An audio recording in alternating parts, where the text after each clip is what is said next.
안녕하십니까, 해열입니다. 오늘은 조선왕 독살 사건 2권을 감상하시겠습니다. 효종에서 고종까지 7명의 왕과 세자의 이야기입니다. 1권을 보지 않았거나 지은이에 관해 궁금하신 분은 만렙 책 읽기 4편을 시청하시면 좋겠습니다. 유익한 시간이 되시기 바라면서 갑니다. 첫 번째 등장인물은 17대 효종입니다. 효종의 병은 즉위 10년 되던 해 4월 27일 실록에 처음 나타납니다. 머리에 작은 종기가 나 독이 얼굴로 번지는 것이었지요. 5월이 돼도 낫지 않자 병으로 집에 있던 어의 신가귀가 입골에 나쁜 피를 뽑아내야 한다며 침을 놓습니다. 그 후 침구멍으로 피가 나오자 효종이 가귀가 아니었다면 위태로울 뻔했다고 칭찬합니다. 문제는 다음이었습니다. 피가 그치지 않고 계속 솟구친 것이지요. 청심환을 올렸으나 정신이 혼미해진 효종이 삼정승과 송시열을 부르라고 명합니다. 그러나 이들이 달려갔을 때 효종은 이미 세상을 뜬 뒤였습니다. 이때 나이 40이었으니 북벌군주의 삶이 참 허무합니다. 실록은 침이 피가 흐르는 가는 맥을 범한 탓이라고 기록하고 있는데 당시 침을 놓은 신가귀는 손이 떨리는 수전증 상태였습니다. 또 효종이 죽기 전날 몸이 많이 부어오르자 어의 이기선이 맥을 짚을 줄 모른다며 꽁무니를 뺐는데 아들 현종이 즉위한 후 신가귀는 처형되었으나 진맥을 못한다는 이기선은 송시열이 옹호해 살게 됩니다. 효종은 청정벌을 목표로 군사력을 강화하였습니다. 폐위된 형 소현세자와 함께 청의 인질로 잡혀 있었는데 소현세자가 국제정세의 변화를 받아들여 조선을 다시 일으키려 한 데 반해 효종은 청과 대결하는 쪽을 택한 것입니다. 지은이는 조선과 한족이 연합해 청에 대응하려는 효종의 전략이 탁월하다고 평합니다. 글쎄요, 당시 조선의 군사력과 지배층의 현실 안주 성향을 비춰볼 때 우길승천하던 청의 기세를 감당할 수 있었을까요? 저는 소현세자의 판단에 손을 들고 싶습니다. 지배층인 사대부들은 입으로만 북벌과 대의를 말할 뿐 마음은 콩밭에 가 있었습니다. 북벌은 백성들에게 체면을 살리기 위한 면피용 통치 구호였고 대의는 명예의리를 지킨다는 사대주의적 명분에 불과할 뿐 오직 관심은 자신들이 기득권 유지였습니다. 이런 속내는 효종과 서인의 영수 송시열의 독대에 잘 나타납니다. 그 장면을 보겠습니다. 먼저 효종이 신하들이 자신들이 자손들을 위한 계획만 세우고 북벌에 무관심하거나 두려워한다고 탄식합니다. 그러자 송시열이 답합니다. 제왕은 먼저 몸을 닦고 집안을 다스려야 합니다. 구름 잡는 동문서답이지요. 이런 사람들을 데리고 어찌 실전에서 갈고 닦은 만주족의 청을 정벌할 수 있었겠습니까? 효종 스스로 화병이 있다고 말했는데 이해가 갑니다. 사실 효종은 북벌만이 자신이 왕위 계승을 정당화시킬 수 있다는 일종의 강박관념을 갖고 있었다는 느낌이 듭니다. 원칙대로면 후사는 장남인 소현세자와 삼남 석견, 그때 살아 있었습니다. 이어야 했다는 컴플렉스가 있는 데다가 아버지 인조나 주위 사대부 모두 반청을 주장하니 그것을 실천하는 것이 자신의 사명이라고 생각할 수 있었겠지요. 그렇더라도 북벌을 생각하고 실제 행동에 옮기려 했다는 것, 이 하나만으로도 효종은 조선사에서 드물게 평가받아야 할 왕임은 분명합니다. 다음은 18대 현종입니다. 그의 병은 복통이었는데 치료를 받기 시작해 한 달이 안 돼 혼수 상태에 빠집니다.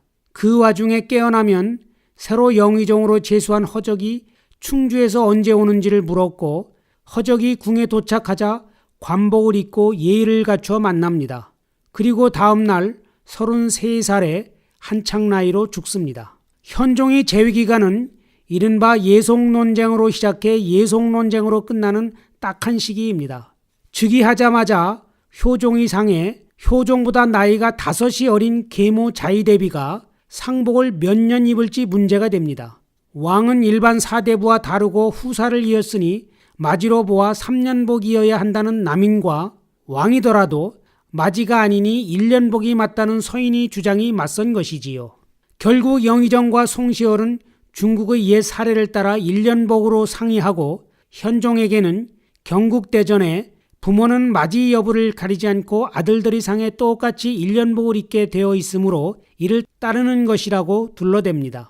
이에 남인 윤선도가 1년복은 효종의 적통을 부정하는 것이라며 송시열을 규탄했으나 오히려 귀양을 갑니다. 그로부터 15년 후 효종의 부인인 인선왕후가 죽습니다. 이번에는 자의대비가 며느리 상에 얼마 동안 상복을 입어야 하는지로 시끄러워집니다. 효종을 맞이로 보아 1년복을 입을 것인지 맞이가 아닌 일반 아들로 보고 9개월복을 입을 것인지가 문제인데 서인들은 15년 전의 논리대로 9개월복을 주장했던 것입니다. 그러나 현종은 15년 전처럼 아들들을 똑같이 대우하는 경국대전을 적용하여 대비의 상복을 1년복으로 정합니다. 그런데 서인들이 물러서지 않고 9개월복을 고집하니 현종은 집권 세력을 교체하려는 생각으로 고향인 충주에 있던 남인 허적을 영의정으로 전격 임명하였으나 급사하게 된 것입니다. 세 번째는 궁녀 장희빈의 아들인 20대 경종입니다. 남인과 노론이 각각 장희빈과 훗날 영조가 되는 연인군을 낳은 수건 최씨를 등에 업고 서로 100여 명을 사형, 유배, 삭탈관직시키는 정치 보복을 주고받는 혼돈 속에서 왕이 되지요. 그러나 즉위하자마자 노론에 시달리다 건강 문제로 아들을 낳을 수 없다 보니 배다른 동생 연인군을 후사로 정합니다. 그래도 허수아비지만 왕은 왕이었습니다. 소론이 노론의 경종 살해 모의서를 고하며 규탄하자 경종은 노론을 대거숙청하고 연인군은 생명의 위협을 느끼게 됩니다. 그때 임금이 음식에 독을 탄 사건이 발생하고 원래 몸이 약했던 경종이 병석에 눕게 되자 연인군이 대왕대비가 보낸 게장과 생감을 올렸고 다음 날에 다시 부자와 인삼을 올렸는데 그날 새벽 36살로 숨을 거둡니다. 그런데 연인군이 경종에게 올린 음식과 약이 모두 어이들이 반대를 무릅쓰고 올린 것이어서 뒷말이 생기게 되지요. 네 번째는 개혁군주 정조입니다. 하나밖에 없는 아들 사도세자를 뒤주에 가두어 죽인 영조는 13년이 지나자 세손에게 대리 청정시키겠다고 신하들에게 알립니다. 그러자 사도세자 죽이기에 앞장섰던 노론은 세자의 어머니인 해경궁 홍씨의 숙부 홍인안이 나서 세손은 세 가지를 알 필요가 없다며 결사반대합니다. 동궁은 노론이나 소론을 알 필요가 없고 이조 판서나 병조 판서를 누가 할지 알 필요가 없으며 국가의 일이나 조정의 일도 알 필요가 없다는 것이었는데 세손의 나이가 23살 때였습니다. 이쯤 되면 군신관계가 막가자는 얘기와 다름이 없지요. 이런 상황에서 즉위한 정조는 규장각과 장용령을 설치해 개혁적 문신과 무신을 양성하고 새 수도 화성건설과 남인 체제공을 우의정에 임명하는 등 개혁 프로그램을 펼칩니다. 그러던 중 즉위 24년이 되던 해 6월에 종기가나 약을 붙였는데 오히려 종기가 등으로 퍼지며 두통과 함께 열기가 올라왔습니다. 증세가 더 심해지자 연기를 쐬는 치료를 하고 경옥고와 인삼탕약을 들었으나 대왕 대비 정순왕후 김씨가 홀로 지켜보는 가운데 48세의 길지 않는 삶을 마감합니다. 그런데 여기서 정조의 마지막을 지킨 사람이 정적인 정순왕후 한 사람이었다는 것이 눈에 띕니다. 조선의 예법은 대비나 왕비가 국왕의 임종을 지킬 수 없는데도 다른 신하들을 모두 물리고 혼자 병석을 지킨 것이지요. 결국 신하들은 왕후의 곡하는 소리를 밖에서 듣고 왕의 죽음을 알게 됩니다. 정순왕후는 14살에 65세였던 영조의 왕비로 책봉되었습니다. 그녀 소생은 없었으나 노론인 아버지와 함께 사도세자 죽음에 큰 역할을 합니다. 정조와는 할머니 손자 관계지만 결코 한 배를 탈 수 있는 사이는 아니었던 것입니다. 그 후 11살의 순조가 즉위하고 정순왕후는 수렴청정을 하는데 사도세자 죽이기에 앞장섰던 노론벽파를 다시 등용하고 천주교를 빌미로 정조의 사랑을 받던 정약용 등을 숙청하였으며 사도세자의 핏줄들을 모두 죽입니다. 정조의 정책을 완전히 뒤집은 것이지요. 4년의 수렴청정이 끝나자 이번에는 순조입이 순원왕후의 아버지인 김조순에 의해 세도 정치가 시작됩니다.